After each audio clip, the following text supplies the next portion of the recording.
Welcome to এসএসসিএন। আপনারা দেখছেন সারা বাংলার সেরা ফুটবল বিএসএল এর সমস্ত খবর।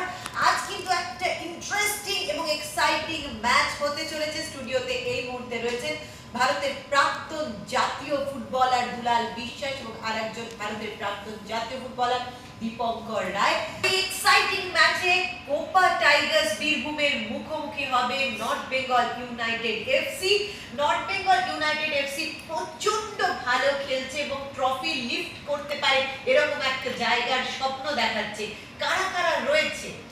দেখো, নর্থ বেঙ্গল টিমটার খেলা খুব দেখেছি। প্রথম ম্যাচটা তো একটু হ্যাগেল হয়েছে, কিন্তু সেকেন্ড ম্যাচ থেকে আস্তে আস্তে বলে না, প্রথম ম্যাচে একটু সবারই অসুবিধা হয়, সেকেন্ড ম্যাচ থেকে ওরা তৈরি হয়ে এসেছে। বিশুদা খুব ভালো, মানে কোচ তো সিনিয়র কোচ, ও জানে যে অনেক কোচিং করিয়েছে, তার এক্সপিরিয়েন্সটা খুব ভালো, তাই জন্য খুব ভালো খেলছে। নর্থ বেঙ্গলে তুমি দেখবে দু তিনটে প্লেয়ার আছে, ওদের ফরেনার প্লেয়ারটা আছে যেটা মাঝমাঠ পুরো সারা মাঠ দৌড়ে খেলছে, ওর জন্য প্রচুর সুবিধা হচ্ছে। বলে না ব্যাকবোন, মানে মেরুদণ্ড হচ্ছে একটা টিমের মাঝমাঠ, সেটা হচ্ছে এমক করে দেখাচ্ছে নর্থ বেঙ্গল। তার মধ্যে উপরে দুটো স্ট্রাইকার যে খেলছে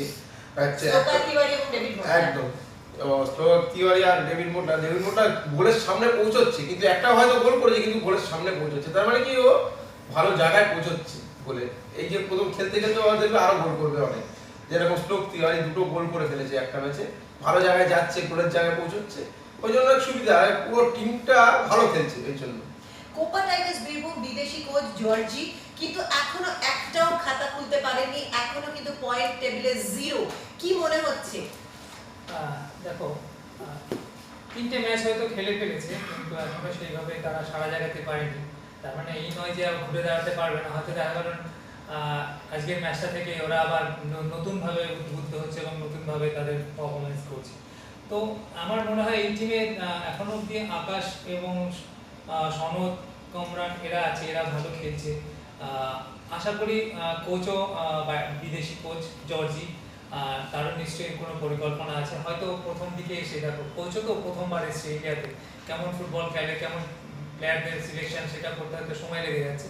আশা করি আজকের ম্যাচটায় কোচ নতুন কোনো স্ট্র্যাটেজি ঠিক করবে বা নতুনভাবে দলকে সাজিয়ে ভালো ম্যাচ উপহার দেবে।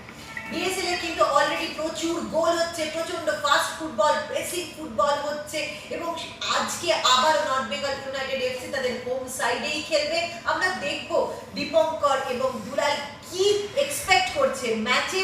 দুলাল বলেছেন যে কোপা টাইগার্স আজ থেকেই কিন্তু জেগে উঠতে পারে এবং নর্থ বেঙ্গল ইউনাইটেড এফসি পক্ষে কিন্তু মত দিচ্ছেন দীপঙ্কর। আপনাদের মত কোন দিকে? রেজাল্ট কি হয় দেখার জন্য চোখ রাখতে হবে এসএসসিএন।